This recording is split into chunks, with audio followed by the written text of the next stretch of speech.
In the long, blood-soaked ledger of human history, few names resonate with as much visceral horror and macabre fascination as Caligula.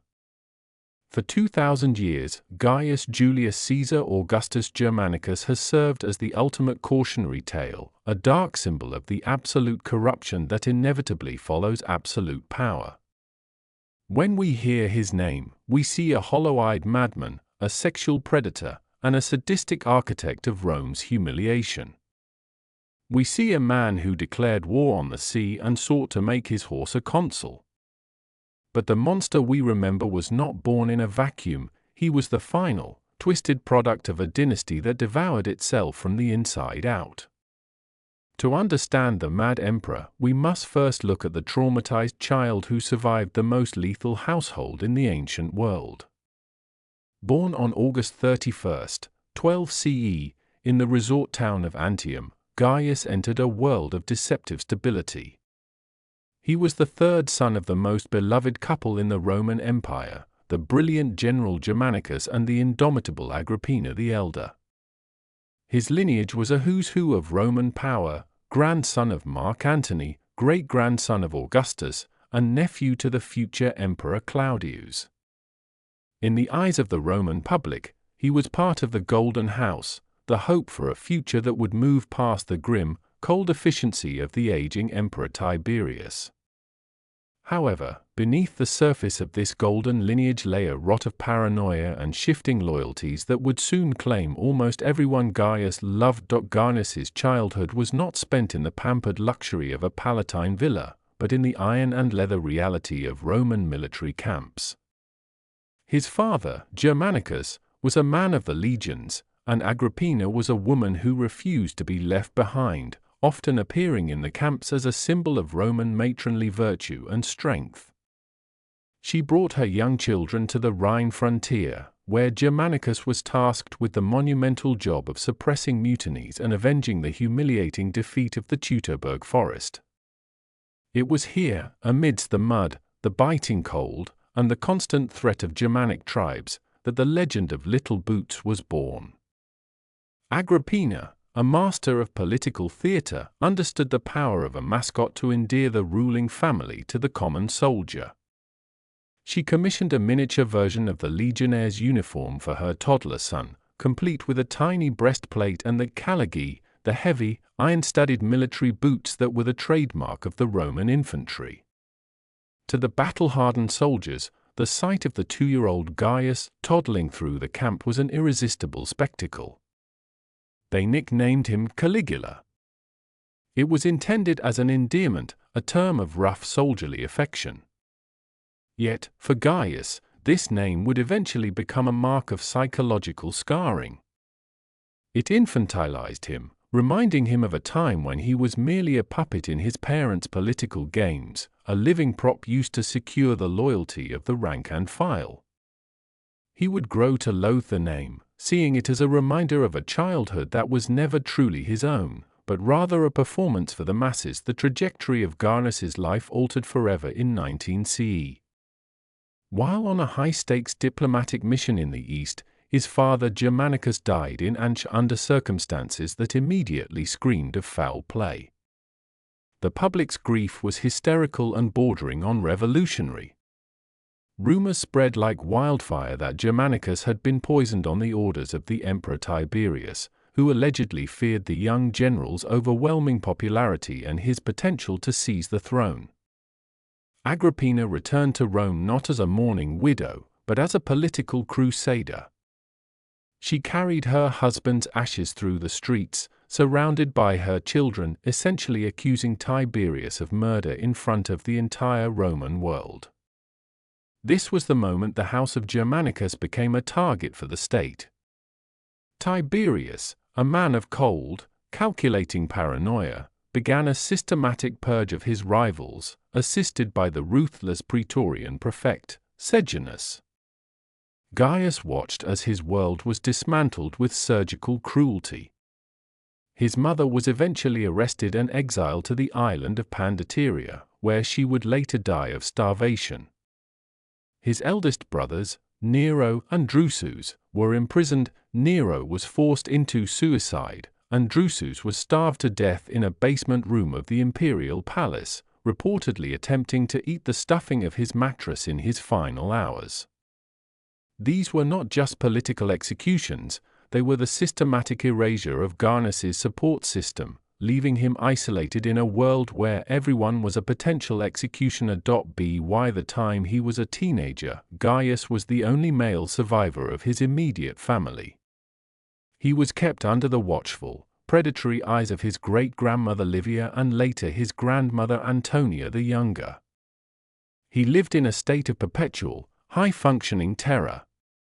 He was spared by Tiberius and Sejanus not out of mercy, but because he was considered a non-threat, a nervous, spindly boy who seemed to have no political spark or ambition. This was his greatest and most necessary deception. To stay alive, Gaius had to become a master of that open countenance. He had to smile at the men who had murdered his family. He had to dine at the table of Tiberius, the man who had ordered his mother's exile and his brother's deaths. Historians of the time, such as Tacitus and Suetonius, noted that Gaius's self-control during this period was almost supernatural. He never cried, never showed anger, and never spoke a single word of resentment. This forced repression, this years-long performance of total submission, likely fractured his psyche beyond repair. He was a pressure cooker of suppressed rage and trauma, living every day with the knowledge that a single misplaced glance or a sigh of grief could be interpreted as treason. He was learning the most dangerous lesson an absolute ruler can learn, that reality is whatever the man with the power says it is, and that survival requires a total, surgical divorce from one's own humanity. During these years of forced isolation, Gaius became a ghost in his own city. While other young men of his rank were entering the cursus honorum, the ladder of Roman political offices, Gaius was kept in a state of arrested development. He was denied the traditional military commands and administrative roles that would have prepared him for leadership. Instead, he was surrounded by spies and sycophants who looked for any crack in his armor. He spent his time indulging in the only things he was allowed, the theater, the games, and the company of those deemed socially inferior by the Roman elite. This period solidified his disdain for the Senate and the traditional Roman aristocracy. In 31 CE, the world-weary and deeply paranoid Emperor Tiberius, who had long since retreated from the political toxicity of Rome to the sun-drenched, jagged isolation of Capri, summoned the 19-year-old Gaius to his side. For Gaius, this was not an invitation to a family reunion, it was a final exam in the high-stakes art of staying alive. The island of Capri was a place of dark legends, a rocky fortress where the aging emperor reportedly indulged in eccentricities and cruelties that were hidden from the public eye. Tiberius was a misanthrope who loathed the Senate and the Roman people in equal measure, and he saw in Gaius the final, flickering remnant of a bloodline he had spent a decade trying to erase. Why did he keep Gaius alive? Some historians believe it was a twisted form of amusement, a way for Tiberius to watch the son of his greatest rival squirm in psychological chains. Others suggest Tiberius saw Gaius as a viper he was nursing for the eventual destruction of Rome, a biological weapon aimed at a city Tiberius had come to despise. Tiberius reportedly once quipped to his inner circle that he was leaving the empire a serpent for its bosom. On Capri, Gaius was essentially a gilded hostage, living in the shadow of the massive Villa Jovis, perched on a cliff edge where the only way off was a long, lethal drop into the Tyrrhenian Sea. Every meal was a potential poisoning, every conversation was a test of his loyalty. A life on Capri provided Gaius with a unique, if profoundly distorted, education in the mechanics of power. While the Senate in Rome continued the elaborate charade of Augustan republicanism, Capri was a theater of pure, unadulterated autocracy. Here, Gaius witnessed the absolute isolation of the princeps. He saw how Tiberius ruled the world through fear and a constant stream of letters, holding the entire Roman bureaucracy in a state of paralyzed anxiety from a single, secluded room. It was here that Gaius met two figures who would define his path to the throne, the Judean prince Herod Agrippa and the Praetorian prefect Macro. Herod Agrippa, a man of the world with a taste for Eastern splendor, introduced Gaius to the concept of the king god. In the East, a ruler was not merely a first citizen, princeps, but a divine being whose word was cosmic law. This was a seductive, intoxicating idea to a young man who had spent his entire life being humiliated and silenced. At the same time, Gaius cultivated a strategic, perhaps even intimate, relationship with Naevius Sutorius Macro, the man who had replaced the fallen Sejanus as the prefect of the Praetorian Guard. Gaius understood with chilling clarity that while his bloodline gave him a claim to the throne, the Praetorian swords would be the only thing to keep him there. He reportedly seduced Macro's wife, Ennia, using her as a human conduit to ensure the prefect's absolute, unwavering loyalty when the old emperor finally breathed his last. In March of 37 CE, the end finally came for Tiberius at Misenum.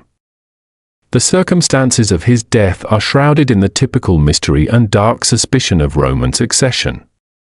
Some accounts say he died of natural causes, his body simply exhausted by the weight of 80 years of life and 22 years of rule. Others, like the historians Suetonius and Tacitus, suggest a far more violent and conspiratorial end. They claim that when Tiberius appeared to have stopped breathing, the courtiers immediately began shouting their congratulations to Gaius, assuming the transition was complete. But then, the old man suddenly revived, his eyes snapping open as he asked for food. In the ensuing panic, fearing a purge for their premature celebrations, Macro allegedly ordered the emperor to be smothered with his own heavy bedclothes to finish the job once and for all. Whether he was murdered or simply expired, the result was the same. The long, grim, suffocating reign of Tiberius was over.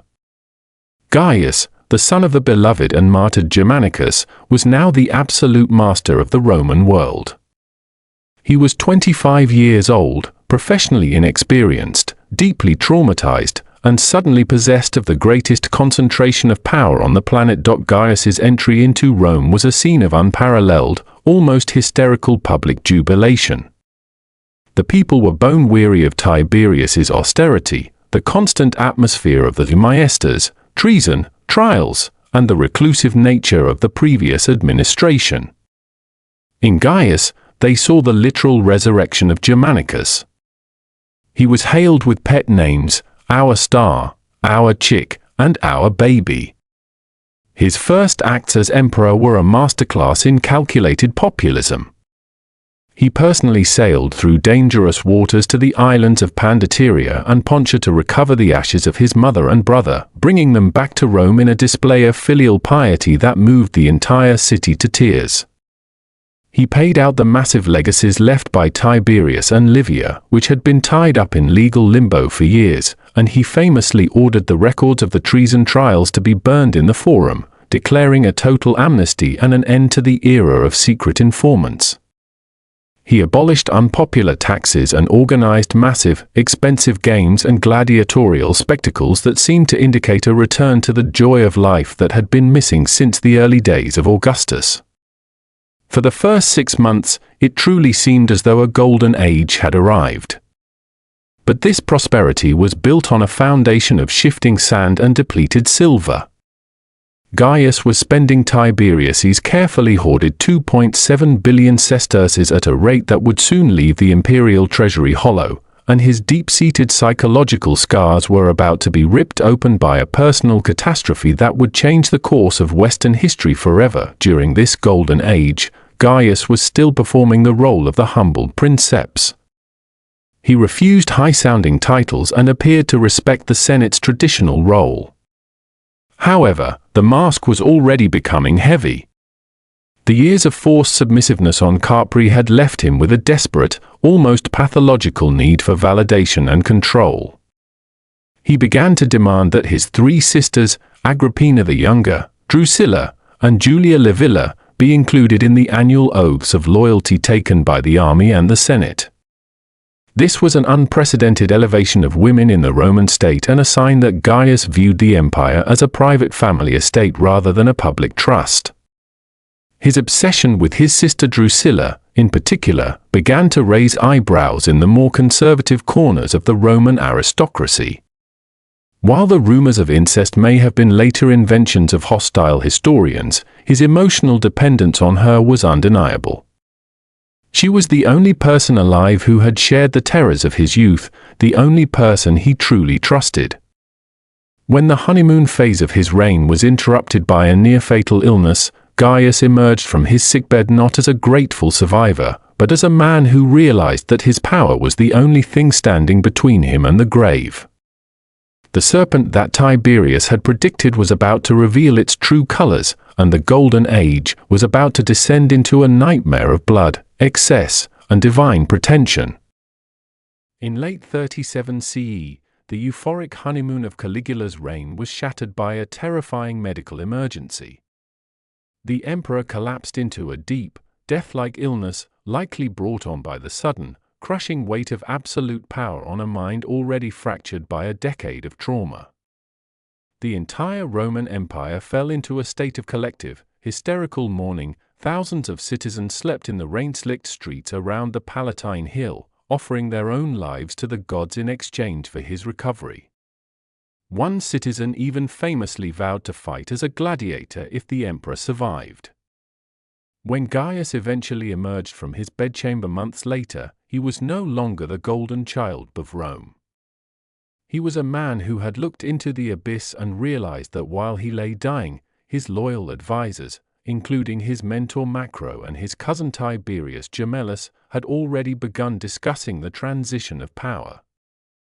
To a man who had survived the purges of Tiberius, this was not politics, it was a death sentence. He emerged from his sickbed paranoid, cold, and possessed of a newfound, lethal clarity.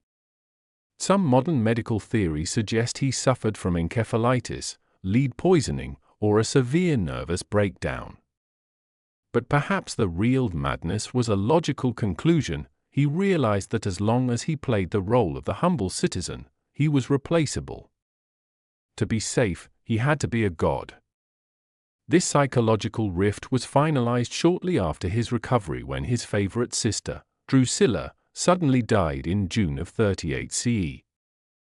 The loss of Drusilla, the only person who had shared the terrors of his youth and the only person he truly loved, snapped his last link to conventional human reality. He didn't just mourn her, he deified her.